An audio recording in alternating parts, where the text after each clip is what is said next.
Hello, welcome to RAVE. My name is Eric Smith. I'm the owner and president of Redwood Art Group. With me is Hannah Smith, our social media manager. We're so happy to have you joining us. We had a great time in yesterday's session. We had over 1,400 page views and 406 new viewers that joined us, and we're very happy about that. All very exciting, and I think today's session is going to be just as captivating. We want to welcome all of you that participate in the art industry, whether you are an art gallery owner, a frame shop owner, an art dealer, a designer, an architect, or even simply just an art lover. We've designed the first 2 days of RAVE with you in mind, including tonight, and we want you all to know that the artists have been educated in selling to the trade, and we encourage you to reach out to them in their guest books on their booth page. We've got quite the lineup this evening that'll be entertaining, engaging, and fun. So cheers. Cheers. Here's to Pommery Champagne, the video you just watched. Oh.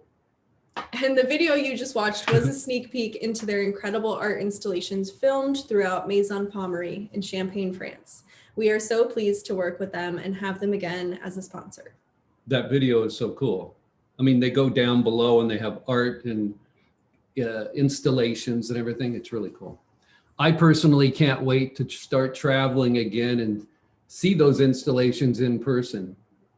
Pommery has been a major player in the world of art since its creation, and to stay faithful to the memory of Madame Pommery, they continue exhibiting contemporary art as the main thrust of their patronage. So make sure to check out this Pommery story under the sponsors tab on our RAVE website. So let's talk about tonight's events. What an amazing lineup. We'll be discussing the future of art fairs and really kind of the future of events, as well as avenues for art sales. Those are our two panel discussions. And then we'll highlight about 10 or 11 artists throughout the evening and talk to you about them. So let me kind of fill you in on the concept of RAVE. If you're just joining us for the first time, obviously, the pandemic put the brakes on all live events, whether they be concerts or what we do, trade shows, or B2B or B2C events, and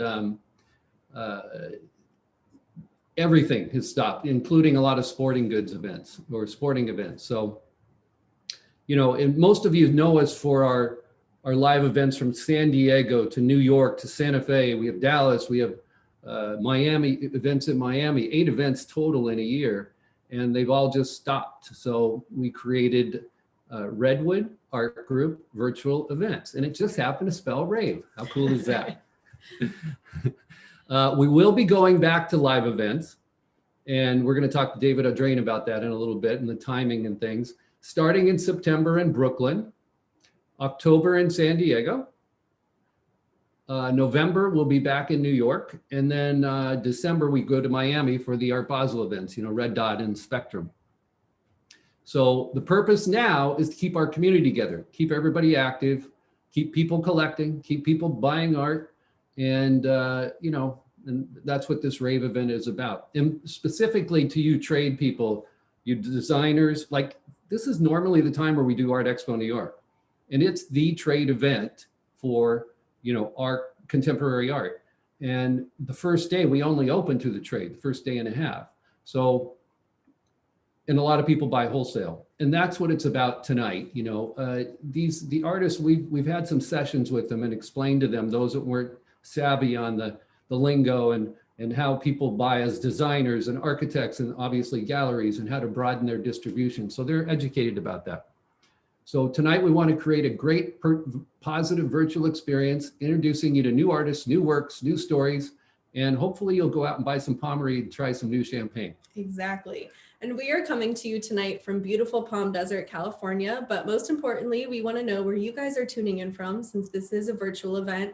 I know last night we had people from Italy and Switzerland and all over the world, which was really exciting. So make sure you guys utilize that chat on the right side of your screen, and you can ask questions, make comments throughout tonight's event, and we will answer a couple of them and let us know where you're tuning in from as well. And we will be showcasing artists throughout the evening, and we will post their exhibitor booth page link in the chat. but we want to make sure you guys open it in a new tab so you can continue listening to us while browsing their beautiful pieces. And there's a guest book on each exhibitor's page. If you like the work, give them a little kudos. Love the work. I'd like to talk to you about it. Something like that. You can just fill in whatever you'd like. You could set up an appointment with them if you want. They love the comments, and I encourage you to do that. And when you buy from the Redwood Marketplace, there's free freight in the United States.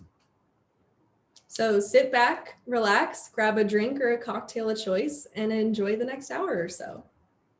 So let's start off with our first talk, the future of art fairs. Hannah, you're going to do a little introduction here. Yeah, so here's the phrase that everyone's been thinking of saying. Can't wait. You name it, and it's included in the phrase. From school openings to movie theaters, from museums to amusement parks, travel, vacation, restaurants, and parties. What can we expect and when? And also, what about conferences, conventions, and our personal favorite art fairs?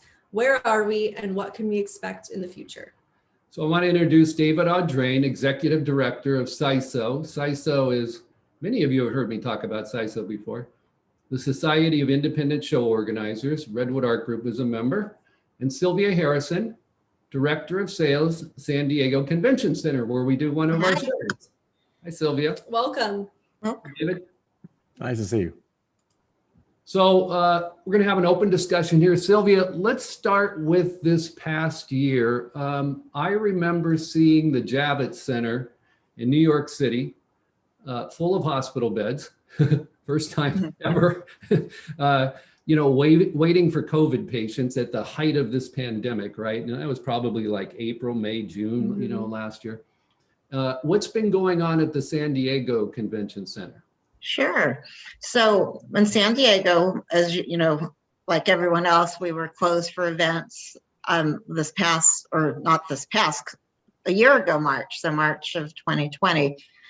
But maybe a week or two into it, we got called on to turn our center into a homeless shelter to home is what we called it. And that started up in April. And so we kind of teased that we've had the world's longest running event because they were with us 24/7 through the end of this March of 21 was when we were all relocated to other shelters. And during that time, we housed up to 1,450 from our homeless community. And we had lots of like there's medical services, health services,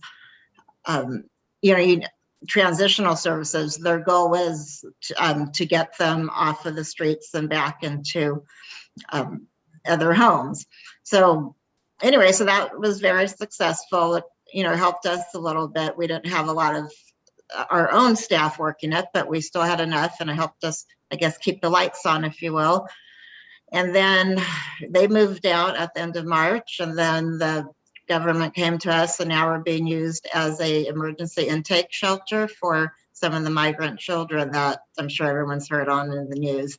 Right. So, and that is going through July. And then we're excited that we're going to be able to open up for events again in August. Here in California, we've had pretty strict restrictions compared to some of the other states out there.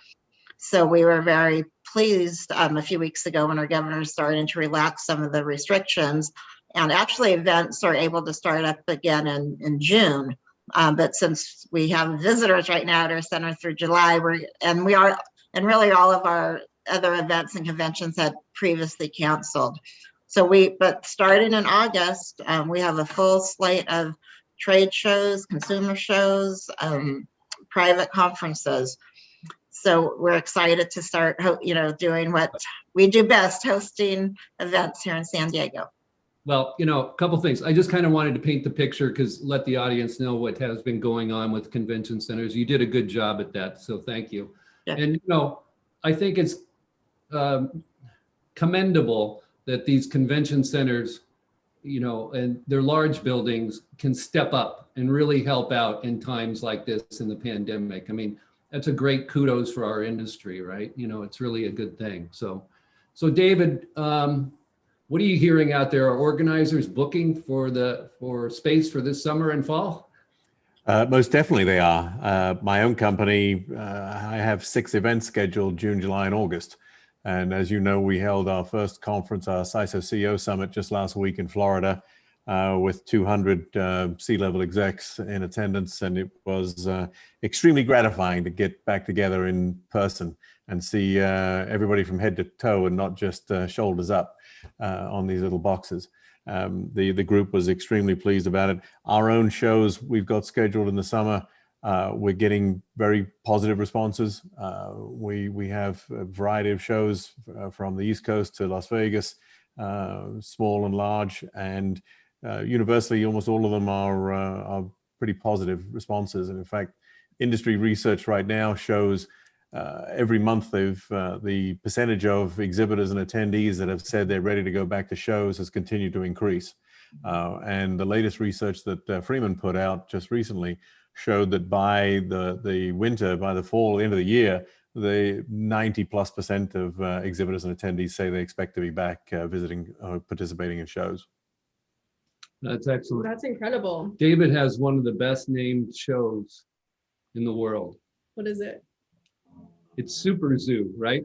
I wish it was mine. We just happen to service it. We run the operations for the World Pet Association, but it is a very fun show. If like me, you're into cats and other animals, it's lots of fuzzy things. I've run a lot of shows, you know, Eric. One of the other shows that's probably the most fun I've ever done was the SEMA show, which is the automotive aftermarket.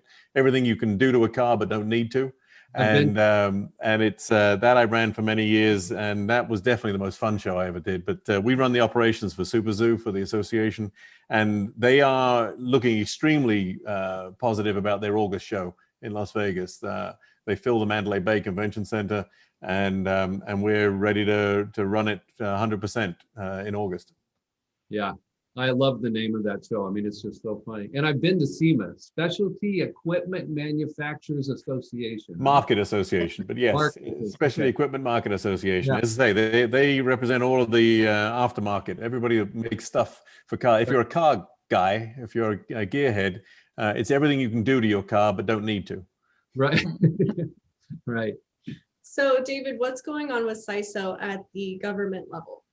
Well, we for the last year plus now, since last March, we've been actively advocating on behalf of the industry, both globally, but also most importantly here in the US. We joined with Freeman and many of the groups representing the various parts of the industry, from the venues to the destinations to the service contractors, as part of the Go Live Together initiative last spring.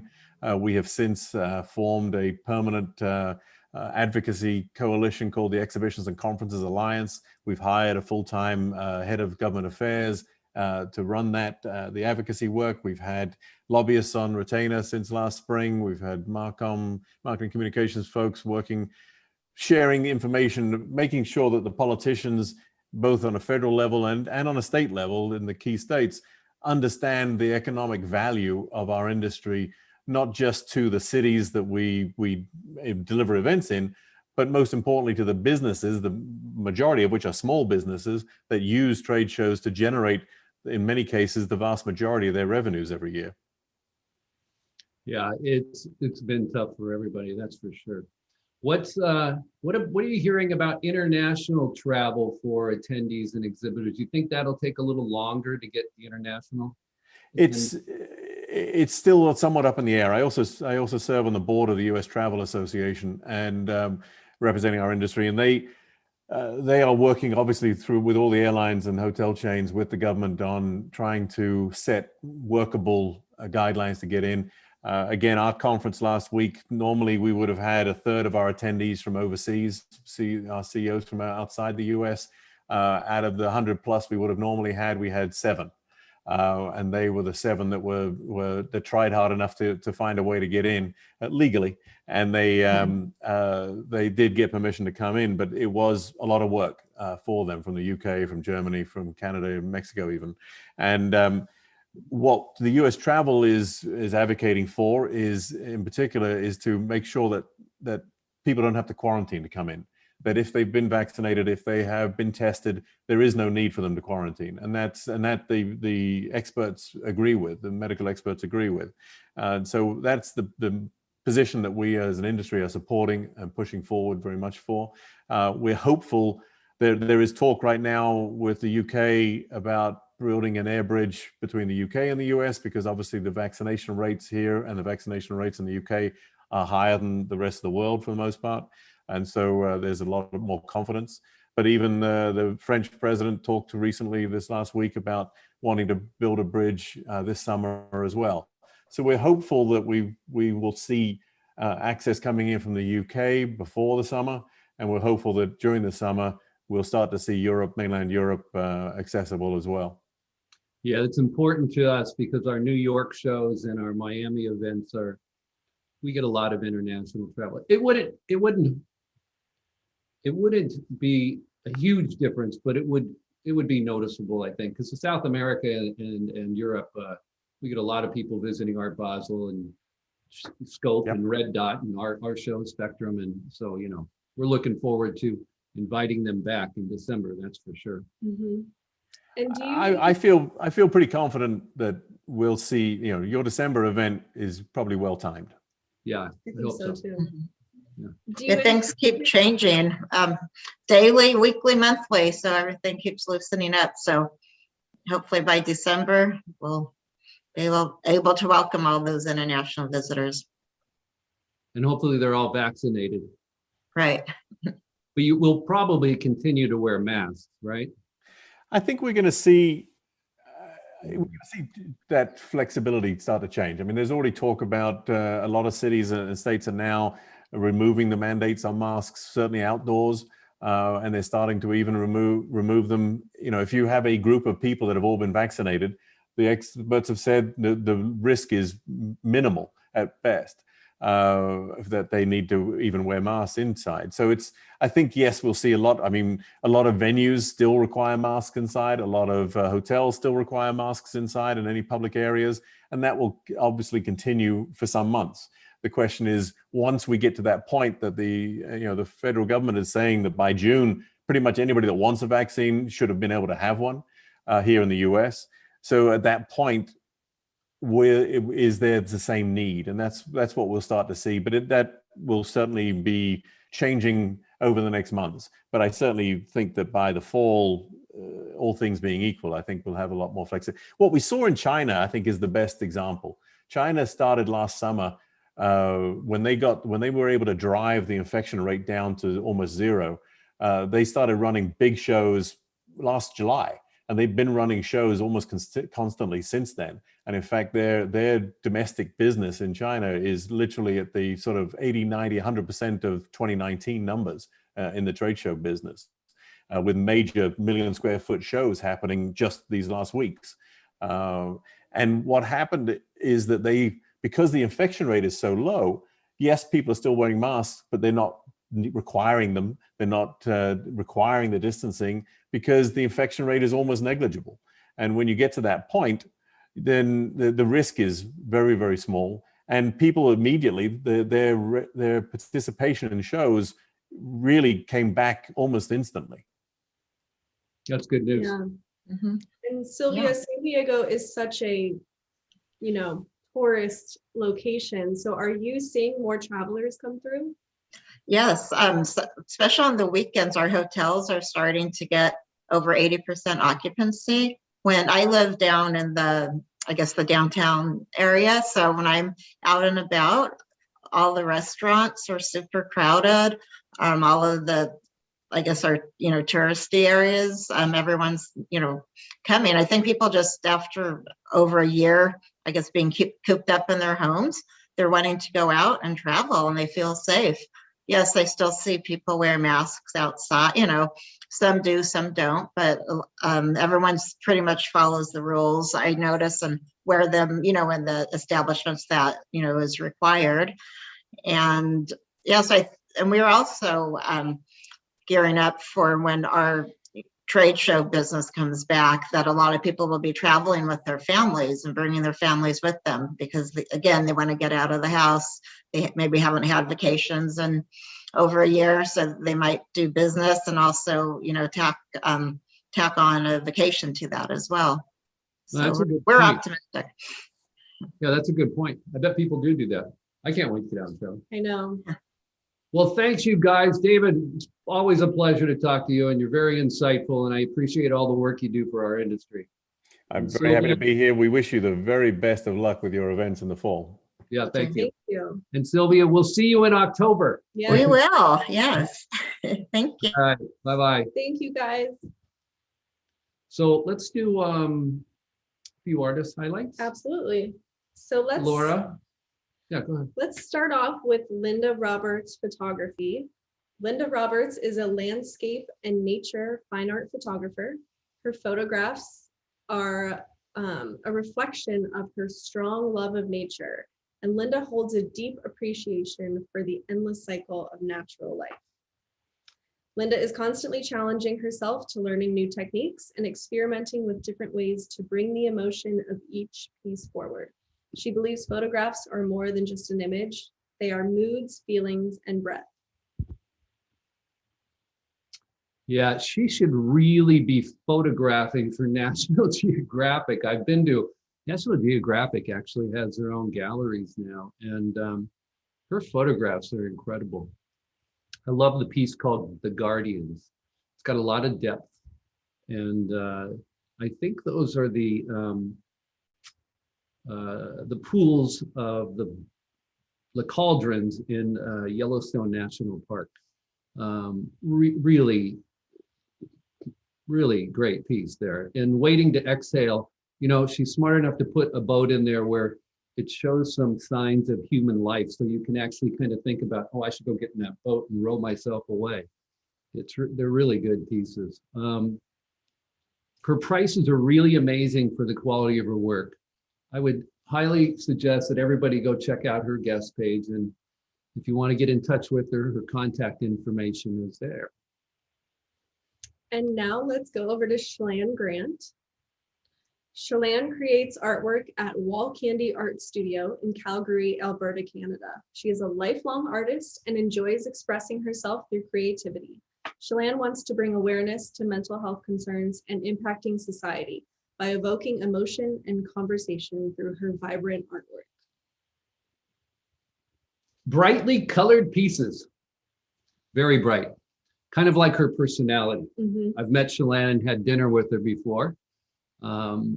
She paints on plexiglass on both the front and the back sometimes.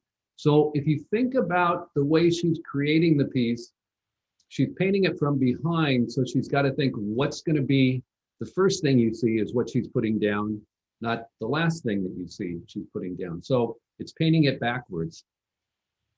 There's a lot of talent behind her work. I know that she started really get involved with when her kids were at school by doing fundraisers and things and getting the kids involved and raising money for the schools, and a very worthy cause there.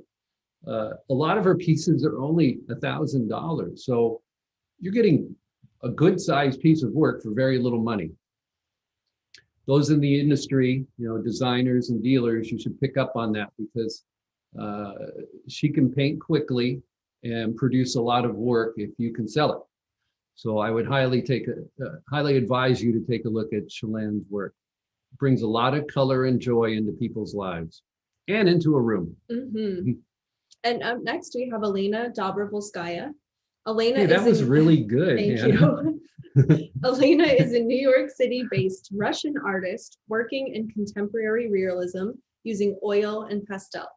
She has exhibited in the United States and Europe, including New York City, London, Paris, Lisbon, Venice, Rome, and Milan. Her oil portraits are vibrant, colorful, and very feminine, delicate, and romantic. Yeah, her work, it's kind of like two different works going on here, but the top one's Laura with the two on the right, Finding Myself and Becoming a Woman. I love those pieces. There's a really well-known artist named Julian Opie who paints these figurative type works. And actually, it looks a little bit like that, a little bit of Tom Wesselman in there. but it's got a little more character. I really like those top two pieces on the right there. They're simple, but very well done. And I encourage you to look at Elena's page and sign her guest book if you like any of the pieces. I know that she had received a personal invitation lately from the president and founder of the Florence Biennial, Pascal Salona, to participate in the biennial in October of 2021. So, you know, they're seeing her talent and they're going to bring it to Florence, Italy. So that's awesome. Her work is fantastic. And next up, let's look at Jason Faith's work. Jason is a Chicago-based artist specializing in mixed media collage. He has been a commission artist in Chicago for over 20 years and is looking for new opportunities and collectors. He is also currently working on an art installation in a new nightclub in Chicago, which I know he's very excited about. So if you are in the Chicago area, make sure to keep your eye out for that.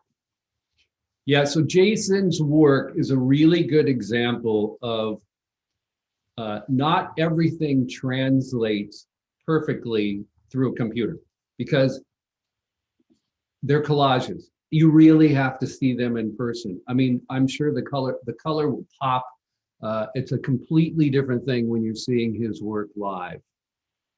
But if you're an architect or designer out there looking for collage work, I would certainly hit Jason up because he does a lot of commission work. You could pick your own theme. And that piece on the right, the city of the century, is really about New York. And when you get in there, you'll see things like Mayor Daley and all kinds of historical things about the city of New York. So make sure if you're interested in his work, you sign his guest book. And those, again, architects, designers, art dealers out there, think about, you know, getting in touch with Jason and having him do commission work for any of your clients. And next up, we have Carol Tippett Woolworth. Carol earned her art degree from UCSB and has spent the last 4 years in Santa Fe, New Mexico. She lived on the East Coast for many years in cities like New York and then Connecticut and Delaware, where she continued to study art, teach painting privately at the Delaware College of Art and Design. And she has led groups to the south of France, and her work has been shown in galleries throughout the Mid-Atlantic and Santa Fe. She also paints based on her love of the Southwest, which you can definitely see throughout her pieces. Yeah, so UCSB is the University of California, Santa Barbara. Good friend of mine went there. His dorm was right on the ocean. We used to go to the top of his building and hit golf balls into the ocean, which I do feel bad about now because we should have been doing it. I love UCSB. I can see how her work would fit very well in Santa Fe. The top three pieces we're looking at right now, to me, they look like warriors. She called them goddesses, the god and goddesses. And it's really like a three-piece suite. Those are big pieces, fantastic use of color. You can see they have like helmets on or a hat, but it's kind of the outfit they would wear to go to war in, you know. Pre-Columbian looking figures, each wearing a distinctive headdress. The pieces at the bottom of her booth, those pieces there, soft, subtle. My wife Kelly sent them to me when Carol was applying, and she said, "What do you think of these pieces?" I fell in love with them immediately. I mean, the use of color, the orange, the floor in the piece, browsing the galleries at MoMA. I mean, it looks like you're at MoMA, but there's it's soft and subtle there. You know, you could put yourself in the place of these people. So really good work. I encourage you to take a look at her page and sign her guest book. So from now, I think we're going to go to our next talk, Avenues for Art Sales. And it has been 1 year and counting since the pandemic has taken a toll on businesses all around the world. The art industry has been on somewhat of a hold, galleries being closed, museums closed, and art fairs canceled. But virtual art events have been booming, and so have art sales for artists and galleries that have pursued new avenues. So what has it taken to sell during the past year, and what new techniques have we learned that are keepers? Gatsby, you're on mute. So are you, Kate. There we go. I just got on. I'm sorry, I didn't hear the question. If you could just repeat that. It wasn't one. We were just doing an introduction. Good. Hi, guys. Hi, Hello. Jeff. So I'd like to introduce Jeff Jaffe. Wave, there you go. The owner of Pop International Gallery in New York City. Kate Taylor. She's coming to us from her small cottage north of Toronto. And Gatsby, an artist working out of Tampa, Florida, that I've been working with a little bit too over the last year and a half, 2 years. Paints some great contemporary art. So we're going to talk about kind of avenues of art sales, what's been happening during the pandemic, you know, how do you keep your sales alive, that type of thing. So Jeff, let's start with you. Your gallery is in New York City. It's still open and operating. Congratulations. Thank you. Good job. How did you do it? Well, you know, I don't think there was a formula that I could outline in brisk terms. I think it was about figuring things out as we sort of got hit by this pandemic, and then making decisions that were based solely on survival, frankly. How are we going to get through this? How am I going to keep the people who work for me employed? How am I going to support the artists that we represent? What is it that we do that we've done for the last 25 years that we now have to sort of shape? You know, it was a whole sort of process of thinking through what we were going to do. And it obviously turned out, frankly, that Zoom and electronics and the computer world and all of the sort of virtual stuff that people started to talk about began to fall into place. And again, I'm fortunate, our gallery is fortunate in that we've got 25 years of clients and relationships. Many of our artists have been with us from the day we opened 25 years ago at Pop International. And so the idea was to switch the notion of expecting people to just walk in the gallery every day and our reaching out to them in ways that we might not have done before. Yeah, we email people, you know, we do all that kind of stuff, but we realized very quickly that texting people, phoning people, emailing people, having virtual events, getting artists to make videos that we could place around and show, and social media and all of that clicked into place. And we've had some marvelous, marvelous experiences, certainly using Zoom and other electronic virtual avenues. Yeah, your story isn't a lot different than ours. We have here at Redwood Art Group, we have 15 people, and we weren't allowed to do shows. We haven't done a show since December of 2019. And the first thing I thought to myself was, oh my God, how am I going to support everybody? You know, what are you going to do? And you have to make some very, very difficult decisions. You've got to hang on to your cash. You've got to, hopefully get everybody in unemployment and, kind of work through things. And then you got to start thinking about your community. That's like us today doing RAVE, trying to keep everybody together and try to make some sales for them. So very similar stories. I made a conscious decision on whatever level I could not to let anybody go if it was possible for me to do that.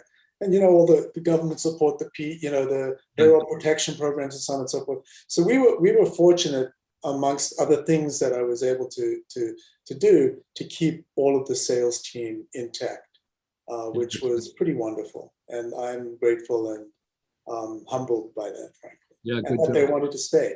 That's a whole other thing. And Kate, it's been an amazing year. And I know you mentioned that you used to do 20 shows. So what are some new avenues that you've done in the past year to continue selling? Yeah, it's been definitely having to change the way I do business. Because I mean, typically, with 20 shows a year, you constantly you're also always rebuilding your database. And like Jeff was saying, I think that personal connection and really reaching out to previous collectors is really critical. And, I've been pretty religious about building that database and building those relationships for years, and they really came to fruition for me. I think that what kind of surprised me at the beginning of the pandemic is I expected people to kind of pull in and not buy, but in actual fact, I had people wanting big pieces. And so I really followed up on every single commission, every single email. I did so many video calls so people could, from around the world, they could see the paintings, these tiny little paintings, and they spent like an hour with you. But, I think a lot of it was about every single one making this personal connection.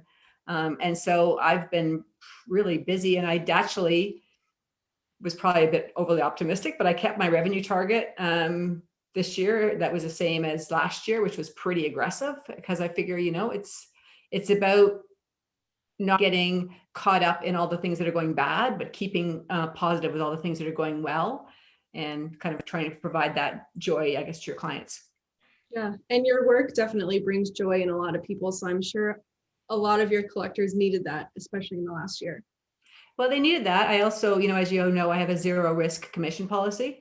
So basically, if you don't totally love it, you don't have to take it. And so I really pushed that, because that meant that people could be involved in something really fun and really creative and really positive, but without the risk of it, and having to spend money on something they didn't love. And so in my experience, that always works really well. Very good. Very good. Could I So just come in and say one quick thing? Yeah. One of the other things that was quite remarkable, and certainly New York City was indicative of, we chatted about this the other day, was how many people were leaving the city and going into their second homes or buying homes out of the city. And consequently, there were lots of walls. People were, sorry, there's a big motorcycle going out outside. People have walls, and people were sitting around during the pandemic going, I need to put a piece of art on that wall, or, Yeah. And or I need something that's in the back of my Zoom call, my Zoom meetings. Exactly. Zoom I did a lot of weird pieces that people put inside their closets, because that was the only place that they could have a quiet Zoom call. So it's like, oh, so my art's in a closet. I guess I'll be happy. That's so funny. Jeff, I don't know if you saw it today, but you remember David DeSanctis, and he did that posthumous pieces with Basquiat. Yeah, yes. They sold it for 4 pieces sold today, a set for over 600 grand. Yes, I know. I've actually just recently been involved in a whole series of Basquiat sales, and they're all in that range. Yeah, but those it was signed by his dad. You remember those 4 pieces? So I was the one that introduced Adam Carr through my friend Fred Carr to David. And they created DeSanctis Carr Fine Art. And they asked me, Eric, would you like a set? And they charged me this very low price. It was $6,000. And this that was the wholesale price. Oh my God, I should have bought it. Well, I can tell you, and I'll share this humbly, my set helped put my daughter through college. Yeah, I bet.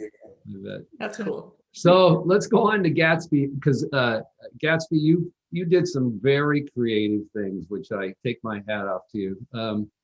Tell us about the Airbnb staging and making some art sales through that. Yeah. Hey, everybody. So I'm in Florida, and a lot of people have been traveling to Florida during the pandemic because, they've been a lot more open than other states. And I placed my work in several high-end, I wouldn't call them mansions, but really large homes that were Airbnbs. And I knew the owner, and they'd sat there for about 6 months, and nothing happened. And I'd really never spent any time with them. And I spent a few hours with them. And Eric, I think you're the one that taught me, actually, that people buy the artist and the story as much as they buy the art. And after spending a few hours with him, he actually sold 2 pieces today. He's been consistently selling between 2 and 4 pieces a week out of his Airbnbs for me.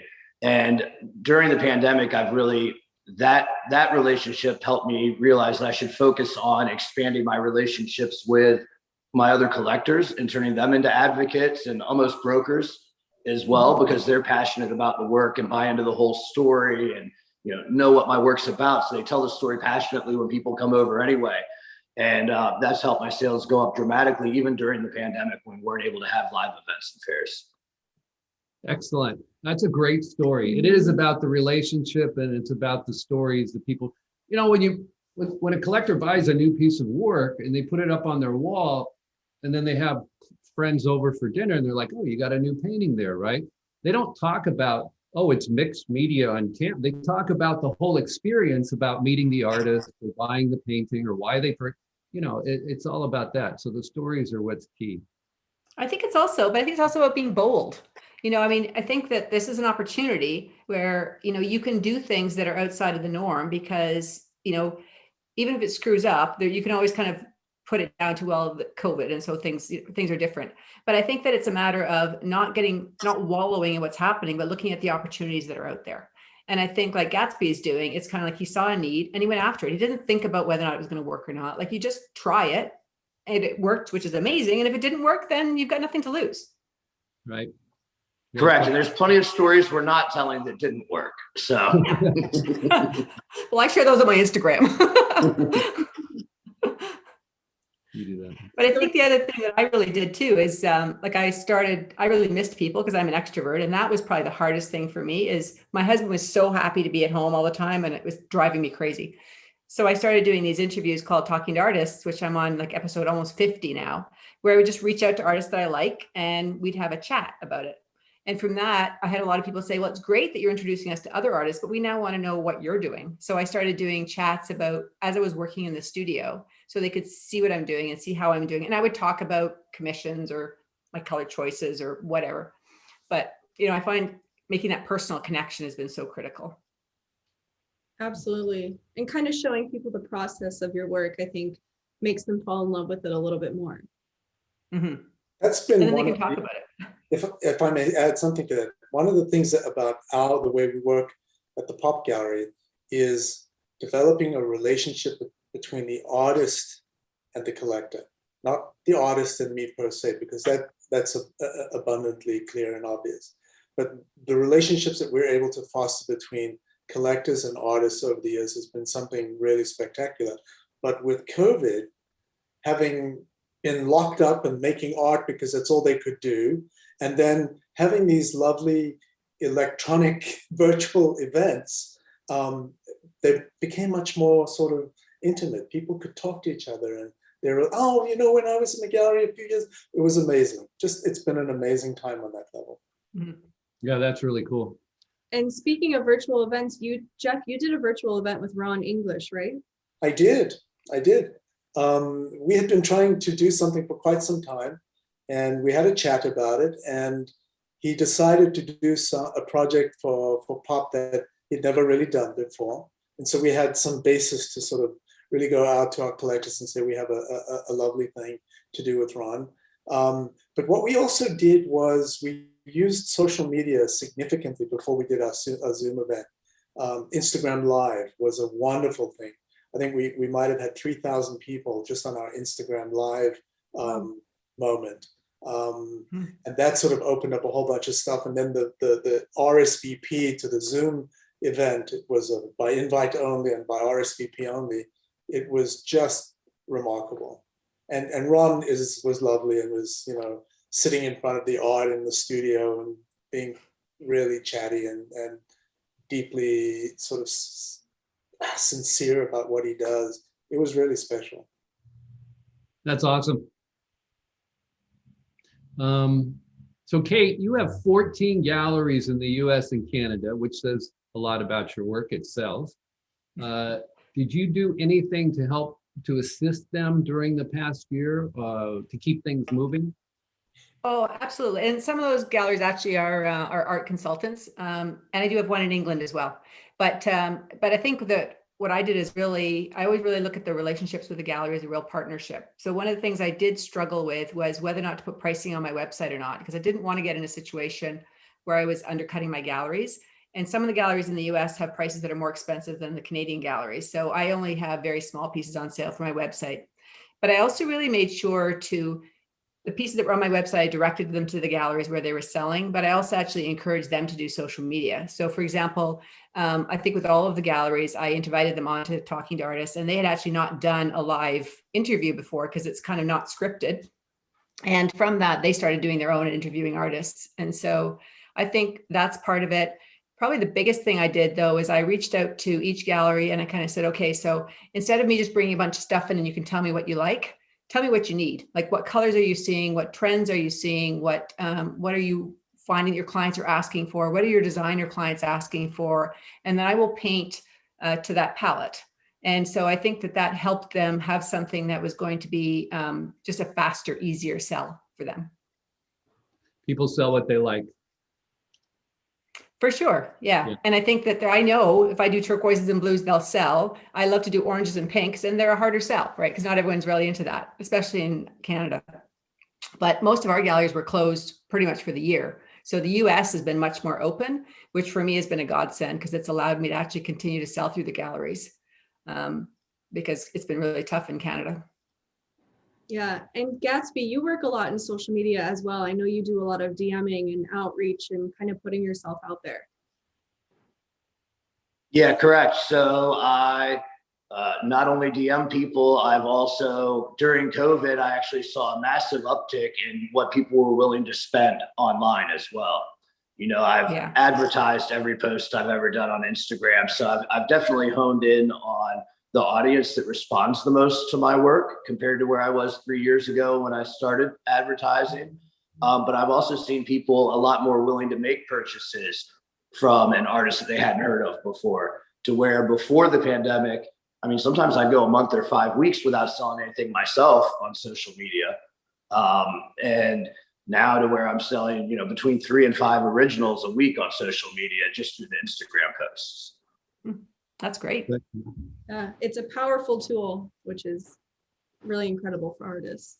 It is. And that's another whole learning curve, right? Learning how to do it and how to be efficient with your time to do social media and kind of get something back from it that's going to be beneficial to your clients. Or you hire Hannah. Yeah, or you hire me. You hire I wish. We were able, I'm a control monger. I can't do that. we were also very much able to, our artists who are on social media, who would do their own sort of marketing or that, they referred clients right back to us. Collectors would be, hey, I just reached out to so-and-so on, in fact, yesterday we had a lovely little sale that happened based entirely on an artist doing something on social media. Our collector reached out to him and he referred them back to us. And so this sort of symbiotic, wonderful thing has occurred and continues to occur. And I think that's really important to managing your galleries. I mean, it's like a marriage. There has to be trust there. And certainly if I have a sale that goes through a gallery, I tag them and I post on Instagram. If I'm doing a piece for a gallery, I'll tag them. And I always direct clients back. Like one of the things I am finding though is sometimes clients will go to the gallery and they come to you, and at time it's hard sometimes to figure out that they actually were the gallery's client. Sure. So, but I always follow up afterwards and give them the commission that's due, because I think they do an awful lot for me that they don't specifically get paid for. So it has to be fair. Yeah, that's great. Absolutely.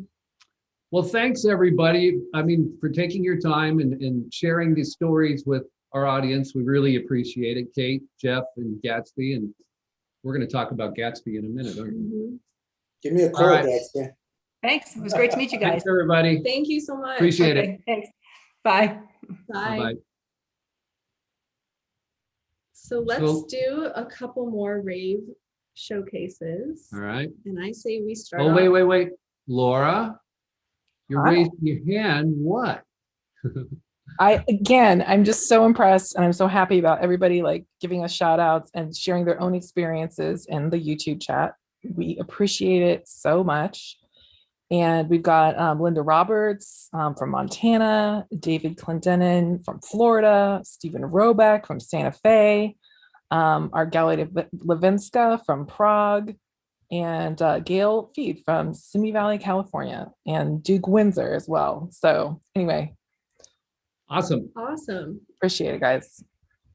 And let's dive into it. Let's do some more RAVE showcases. So we're going to start off with Gatsby, since we just spoke to him. And Gatsby is a conceptual-based artist out of Tampa, Florida, whose work focuses on causes that are extremely important to him. His pieces cover topics ranging from animal welfare, conservation, addiction, racial injustices, and more.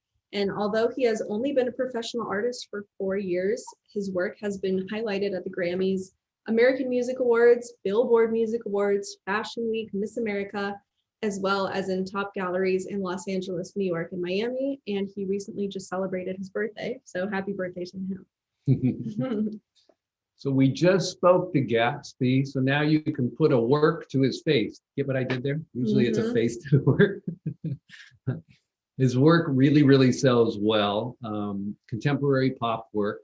Stop there, Laura. So the piece DARE, for instance, which stands for Drug Abuse Resistance Education. He changes it to drugs are really expensive, which is obviously, and they both should prohibit you from taking drugs. But there's a lot of satirical expressions in his work. But he's really captured contemporary and pop painting techniques very, very well. He uses characters that are popular to all of us, like Tony the Tiger or Tom and Jerry. And he puts a new spin on everything. And I think that's what people are collecting about him is his, kind of satire and his comedy and his reflection of the political things that are happening in the world and all of that, the media. So check out his page and give him a call if you're interested in some of the work. Yeah, and like he said, he does a lot of commission work. So if you're interested for something a little more, geared towards your style, definitely reach out to him. And next up, we have Rachel Tribble. And Rachel is an American contemporary artist who paints in watercolors and oil painting. Her work is recognized for its meditative qualities and serene use of color. Originally from New York City, she studied fine art and later jewelry design, but ended up leaving her career in the fashion and jewelry industry to pursue her art. She introduced her multimedia installation and performance work to the alternative venues of rock nightclubs during the rise of the EDM movement. What's EDM? Electronic dance music. You go to those raves, right? Perfect in line for our rave event tonight. You can tell that she used to be involved in jewelry because of the intricate detail in her work. The light and the tree pieces are heavily detailed, and it's got a little bit of Art Deco feel to it. There was a popular artist years ago called Erte, who, in fact, Art Deco is, what you see when you go to South Beach and you walk down Ocean Avenue. All those hotels are Art Deco. Her work has also been seen in the Epcot International Flower and Garden Festival at Disney World. And I could see her work, hanging in doctor's offices to yoga studios. It's got a lot of meditative qualities to it. Well done. Go to Rachel's page if you're interested and send her a note. And next up, we have Marcela Levinska Boreka, also known as Marilyn Fine Art. Marcela is an artist living in Prague in the Czech Republic and has been painting professionally for over 30 years. She is focused on modern realism and abstract art. She exhibited her work in Paris, Berlin, Cairo, and Prague, and is inspired by her journeys to France, Turkey, Syria, Jordan, Israel, Egypt, and Greece. We had the pleasure of speaking to Marcela during our last rave event, and her personality is quite bubbly. She loves life, and you can tell that by looking at her work. Her colors are bright and vibrant, and the paintings are full of life. Look at the piece Temple. You can see how it relates to her journeys around Europe and her curiosity for ancient civilizations. There's objects in there and different styles from country to country, whether it be France to Turkey. I've been to Turkey, and it's pretty interesting country. She takes her travels to incorporate them in her abstract work, and you can see it in many of her pieces here. Hannah, you mentioned to me that you like the piece Red Paradiso. That one's my favorite. Yeah, right there at the bottom. So hit Marcela up if you're interested in some of her work. Her prices are very reasonable. Sign the guest book or send her an email. And next up, we have Linnell Nellison. Linnell draws her inspiration from her vivid dreams that come to her during the night. We spoke to her during our last RAVE event, and she let us know that when she sees an image, she wakes up and starts painting and makes sure to go into the kitchen so she doesn't wake up her husband. And she paints landscapes and still life and uses vibrant colors to really make her pieces pop. Yeah, I was looking at her work earlier, and the first two pieces you see on her booth page, the one on the left here and the one in the middle, lavender fields in a peaceful place. You can see that one of them came to her in a dream, lavender fields. And a peaceful place is a super well done painting with much more detail. So it's kind of like two different personalities. She's got this whole colorful side that's kind of dreamy and meditative, and the lavender fields with it looks like at the same time. And then she's got a very good skill set as an artist to be able to paint a peaceful place. I mean, that is an outstanding painting. They both are, but they're two different styles. What did she say about it? Yeah, I covered that. But you can, so Linnell said that lavender fields is the interplay of the reflected light of a sunrise in a field of lavender contrasted with shadows of the mountainsides. Sunrise brings promise of the sweet smell of lavender and clean morning dew. So you can tell that she woke up with that and started painting it. Mhm. Good job. So tap into her booth page and contact her if you're interested in any of her pieces. And up next, we'll jump over to Serrano Gallery. Serrano Gallery and Abedin Fine Art are under one booth page. And Serrano Gallery is located in Houston, Texas, and specializes in contemporary abstract figurative art and is known for representing the work of Mexican masters like Renato Rojas. Abedin Fine Art explores geometric abstraction with an emphasis on color study. And Fariba's concept of work is tender and appealing in its appreciation of nature and science. So let's start by looking at Serrano Gallery. These are some really well-known Mexican artists, and they have achieved prices in the six-figure range. So research is needed, I mean, these are artists of serious artists. And Didier Mays, as you scroll down, is an up-and-coming artist, and I encourage you to look at his work too, because it starts at around $3,000 or $3,600, kind of following in the footsteps of these ones that have been established for many years. All of the work on this page is outstanding.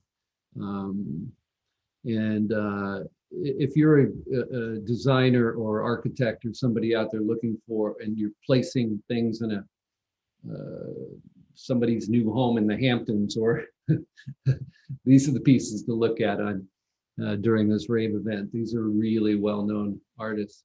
And Abedin Fine Art, as we scroll down, Fariba has attended a few of our shows. I noticed her work because I was walking by it, and it's just super good quality work.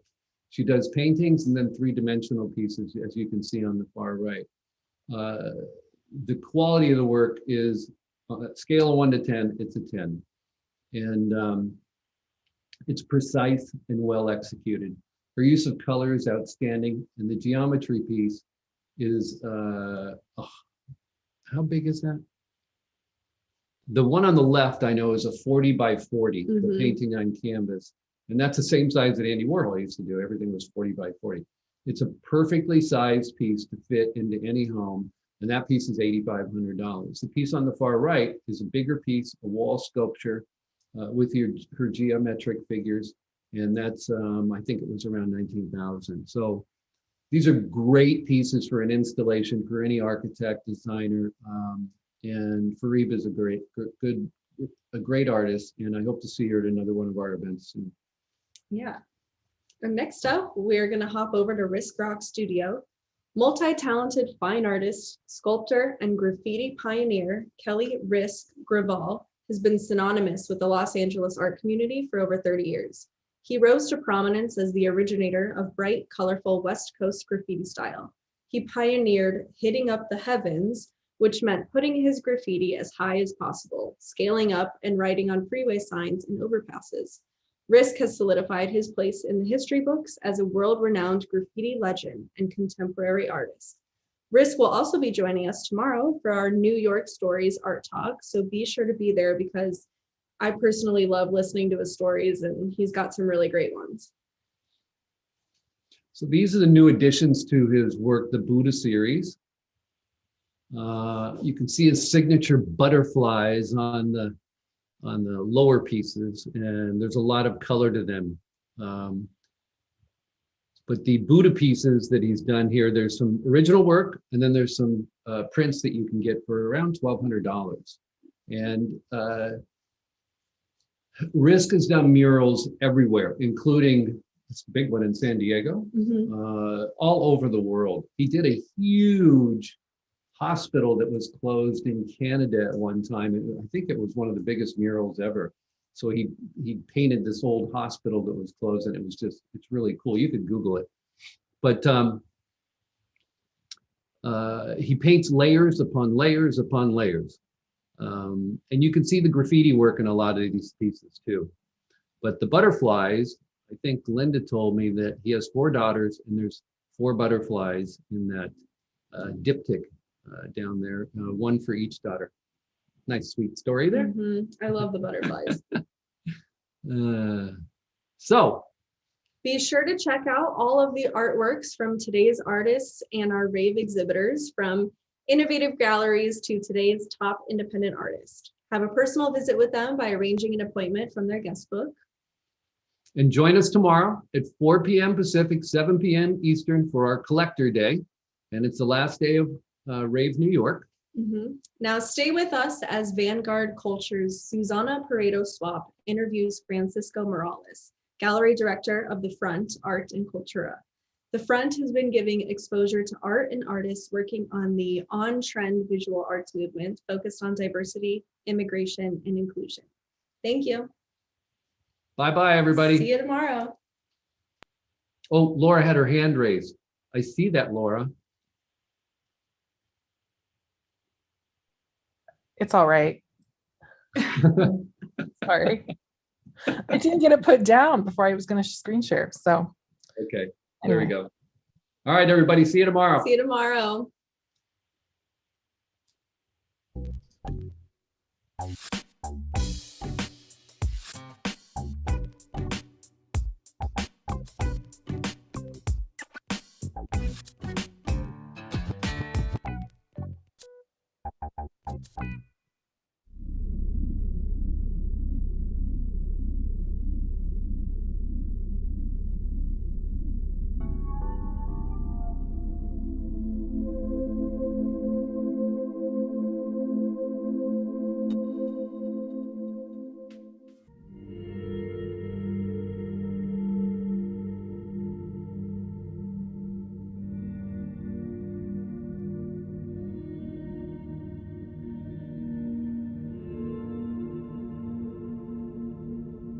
Hello, everyone. My name is Susana Pareto Swap, founder and executive director of Vanguard Culture, a 501c3 nonprofit dedicated to advancing the creative industries.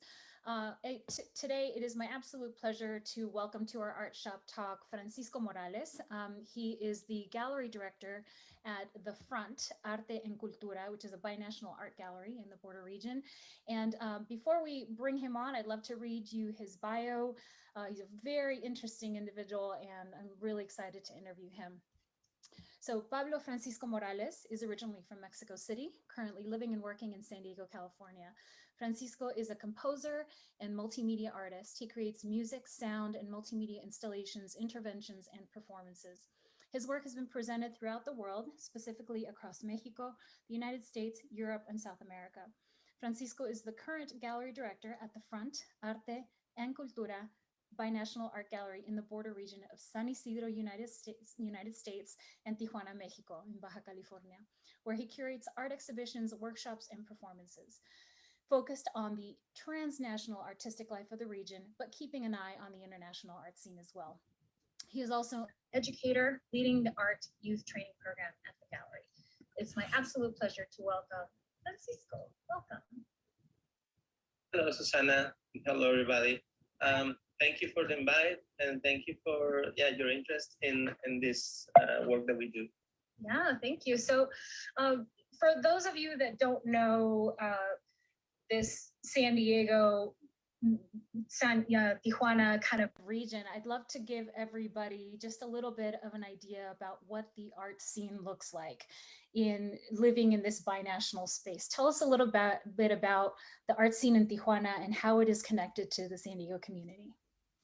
Yes. So as you mentioned, we are right in the border of these two countries. However, the border is not only a separation between Mexico and the USA. It is also where the whole Latin American continent crashes, collides, blends with North America. So there is centuries of tradition, centuries of communities, indigenous communities colliding with this North America that has also a background that comes from Europe. So, you know, that's what's laying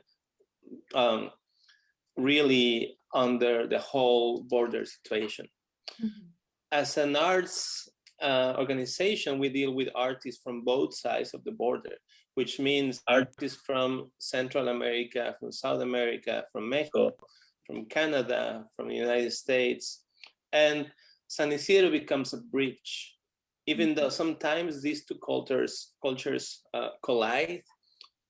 Also, there's a lot of times in which they blend. And it is impossible sometimes to identify if an artist is from Tijuana living in San Diego or from San Diego living in Tijuana. So this is a space where also a lot of USA artists have their last stop in the USA before actually starting showing their work in Mexico. This is also a space where artists from Mexico have their first approach to a USA gallery before actually going deeper into the country. San Isidro is right in the border in the corner of Mexico and in USA. So there is also a corridor that a lot of musicians use when they are touring. They start in Seattle and come down all the way down to Los Angeles, San Diego, and then cross to Tijuana, some of them. Then they could go east to Tucson and vice versa. So this is an arts corridor and happens the same in Mexico. Artists show their work in Tijuana, they show their work in Monterrey, then they go down to the center of the country, Guadalajara, Morelia, Mexico, right? So there's a lot of things moving in this part of the world, a lot of people, a lot of artworks and ideas. So how do you typically find your curators and your artists? I know that you bring in guest curators regularly. Are they from this region or how does that happen? Yes, so the idea is to work with the community, and the community is it's a very big word. It could mean almost everybody, right? But we are focusing on the small groups. One of them could be, of course, the transborder community, which means artists and curators who can cross the border, who work in San Diego, who work in Tijuana, and feel confident about it, and know artists from both sides of the border, because that's another important thing. You have to be in both sides, one step here, one step there, to actually get a glimpse of the transnational and binational life. So that is very important. Complicated for you in terms of like, what are the logistics of getting artwork across the border? Does it make it more challenging, or is it? Well, crossing the border, it's always a challenge. You know, it's always facing a federal agent that is trained to, you know, find drugs, find criminals. And sometimes they treat you as one, even though you're just crossing art. You know, they don't trust anybody. And that is difficult, of course. Artists who want to cross their work here, depending on the size, they have to do some paperwork sometimes. Some other times, it's just, it's enough if we send them a letter, an invitation letter from the gallery, and they show that at the border, and then they can cross the artwork.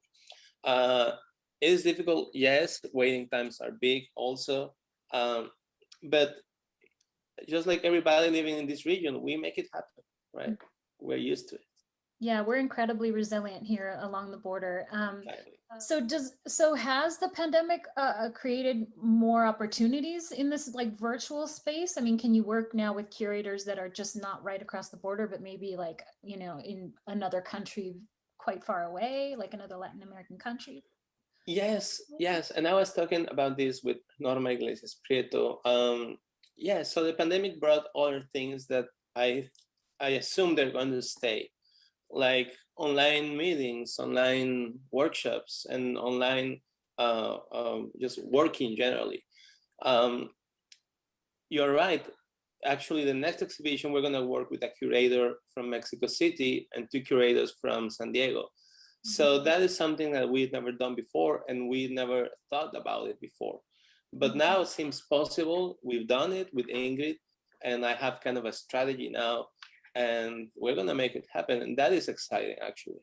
Yeah, I'm definitely really excited by how the world came together, and, you know, it just opened up this whole series of opportunities in terms of working with people that, you know, normally would have had to get on a plane, find a place to stay, you know, all of that, the expenses attached to bringing like a guest curator from, you know, a different country, for example. So I do want to talk about the show that we're about to see, which is the Dia de la Mujer, as you know, translates to International Women's Day in English.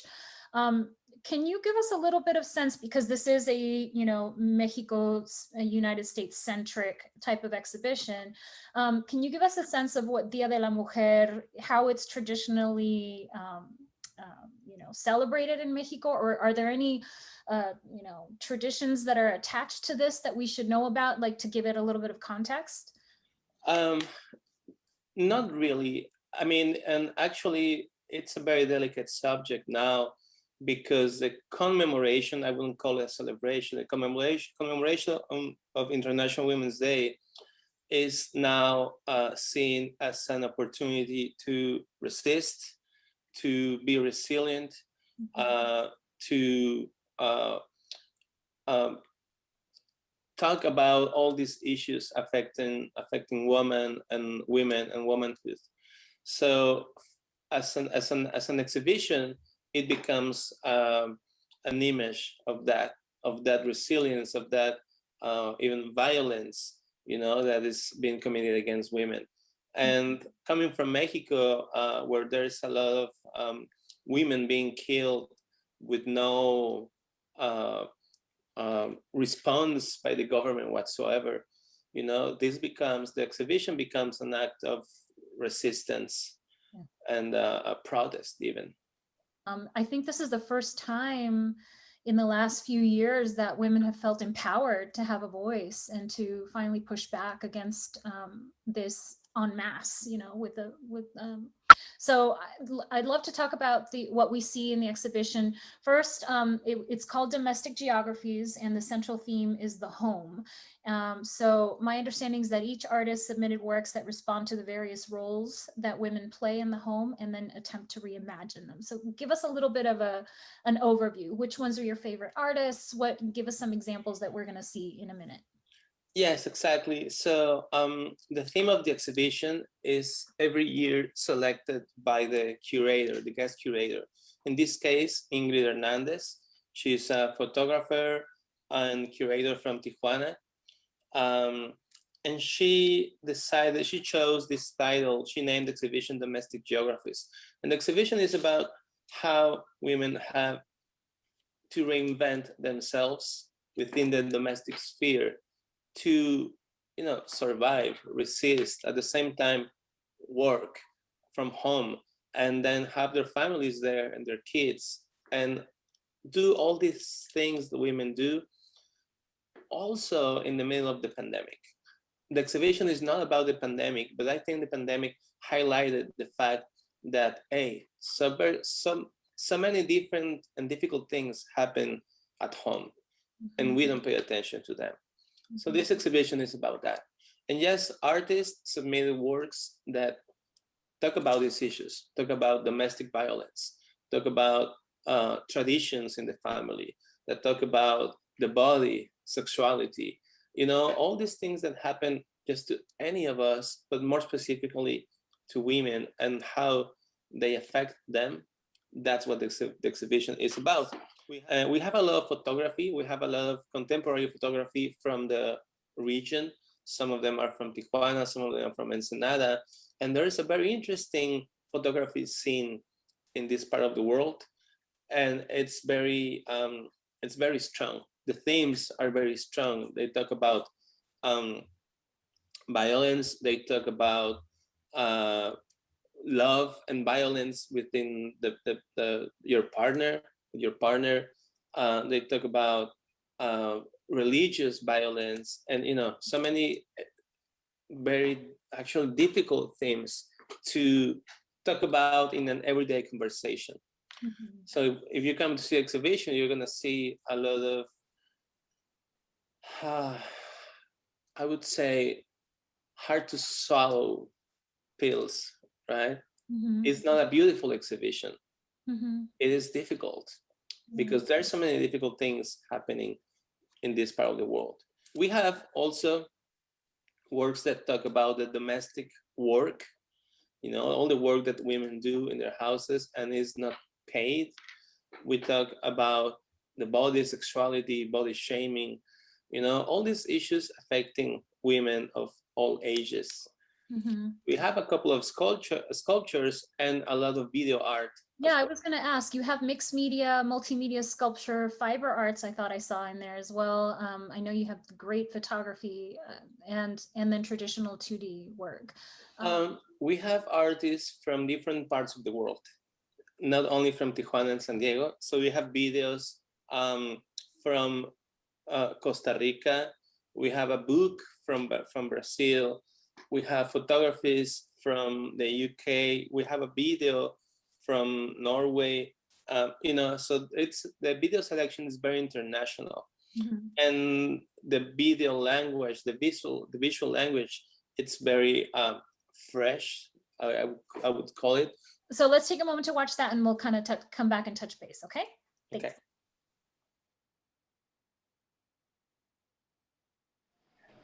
Uno de los primeros ejes es el hogar como espacio para el activismo, las micropolíticas y la agencia personal.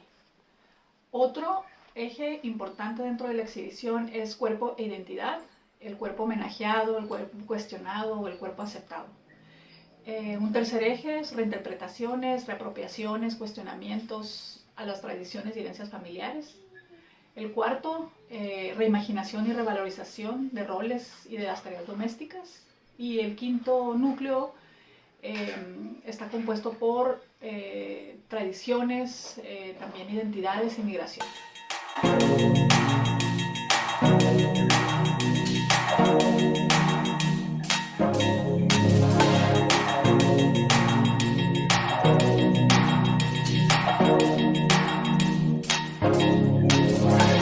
I'm only an image of what you see. I'm only an image of what you see. I'm only an image of what you see. You don't know me, you don't know me, you don't know me. I'm only an image of what you see. I'm only an image of what you see. I'm only an image of what you see. You don't know me, you don't know me, you don't know me. I'm only a woman if woman is a word. I'm only a woman if woman is a word. I'm only a woman if woman is a word. Bird to me, bird to me, bird to me. I'm always coming on the inside. I'm always coming on the inside. I'm always coming on the inside. When you're coming on the outside.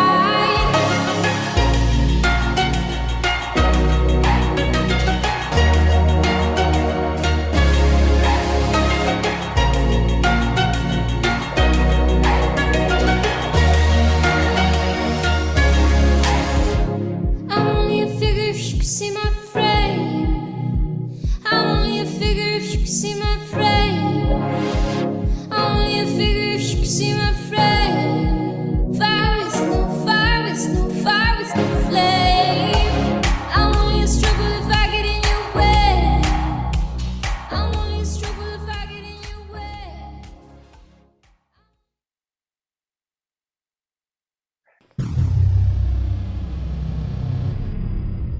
we were talking about the differences between film and video art.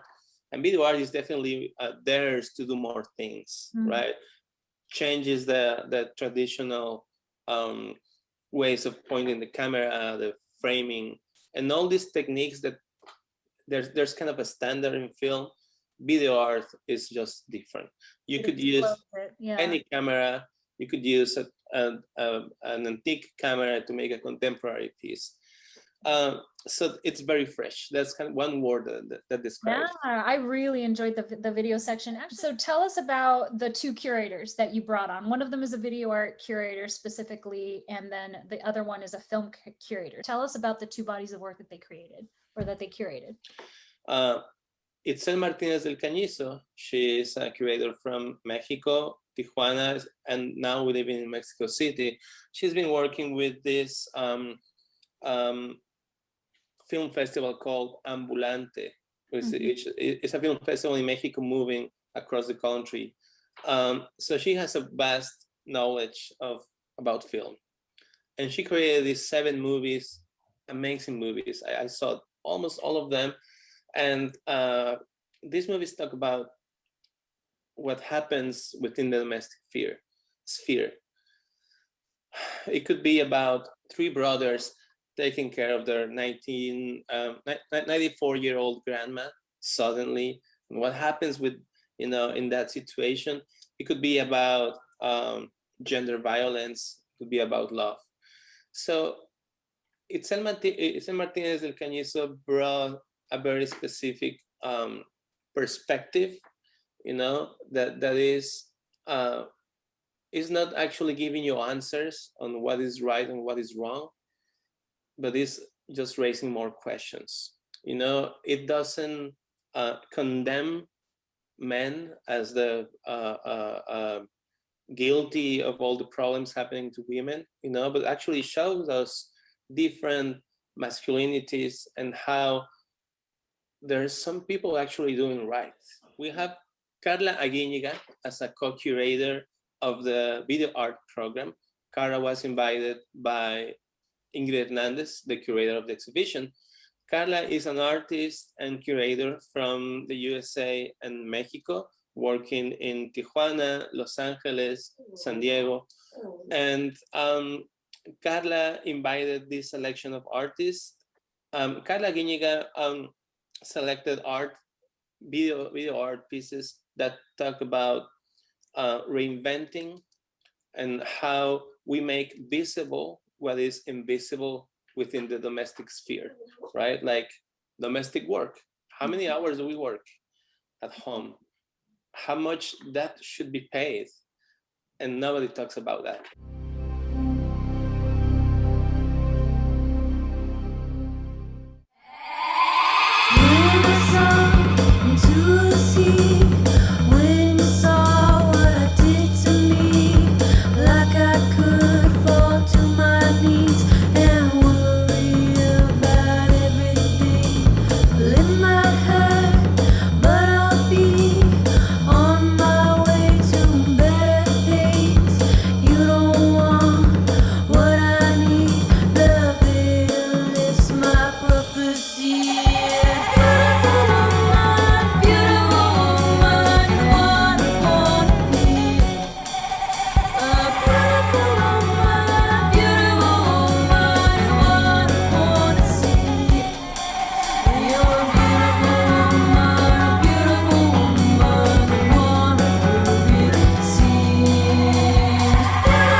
Okay, so we're back. I mean, that was really incredible. Thank you for sharing that with us.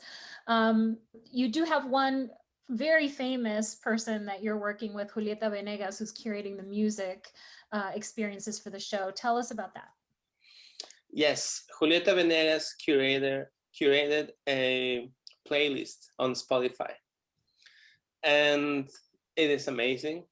I mean, also Ingrid invited her, and Julieta has a knowledge of all this music that is related to what domestic geography is, which is resilience, resistance, domestic violence, reinventing the roles within the domestic sphere. And Julieta Venegas has selected a group of artists from Mexico, from Puerto Rico, from USA that talk about these subjects. Yeah. And the music is amazing. Yeah, well, she's amazing. So I mean, as soon as I saw that, I was like, okay, I'm on it. I'm downloading all of these. It's a very nice playlist. Yes. Yeah, she's truly amazing. What a great connection, and I'm glad that you have her support. So are any of these artworks available for purchase? How do we get in touch with you? If there's something that calls our attention, how do we get in touch? How do we get in touch with the artists? Yes, thank you for asking. I'm gonna share my email with you so people can contact me directly for inquiries. And inviting everybody who sees something that, hey, calls your attention, please send me a message and we can make the connections. We'll put that information up as well. And the last thing is I'd love to, we're talking about trends in art, and I don't want to call this a trend because I want it to last, but I know that a lot of people are paying attention to artists that are BIPOC artists, Black and Indigenous people of color.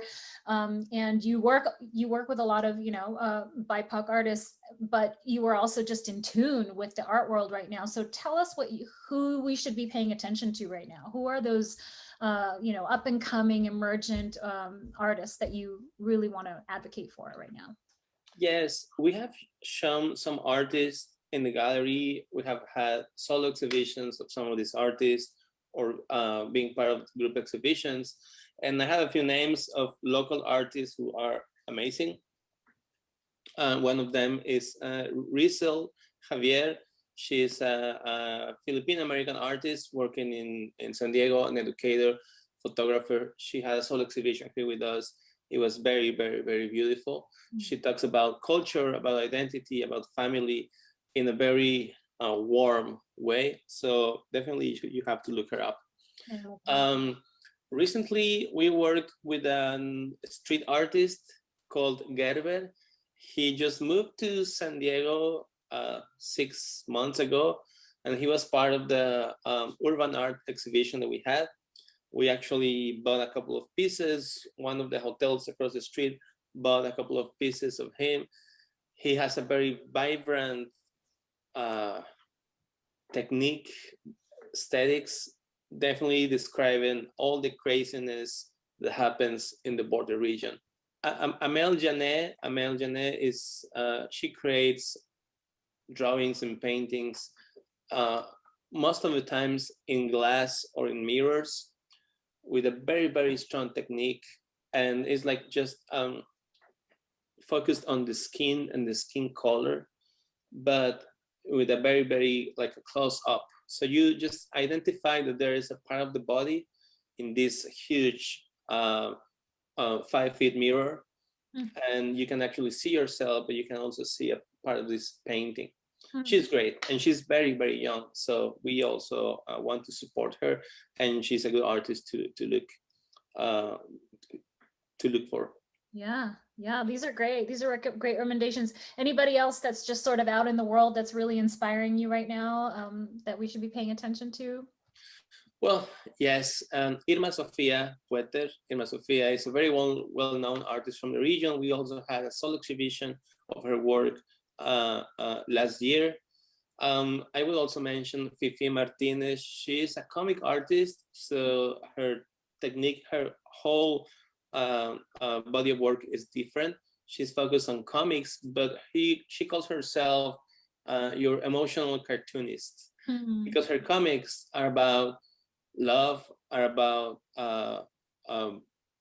depression, are about mental health. So these are the comics about a young lady just living, being in relationships where she feels sometimes disrespected, used, abused, in love, not in love, you know? So it's very, it's hard, it's easy to relate with her work. Yeah, beautiful. Thank you so much for sharing all that information. You're such a wealth of knowledge, and I really appreciate you spending time with us today. What is your website? How do we find the front Galeria, and tell us a little bit about that, and then we'll have to say goodbye. Yes, of course.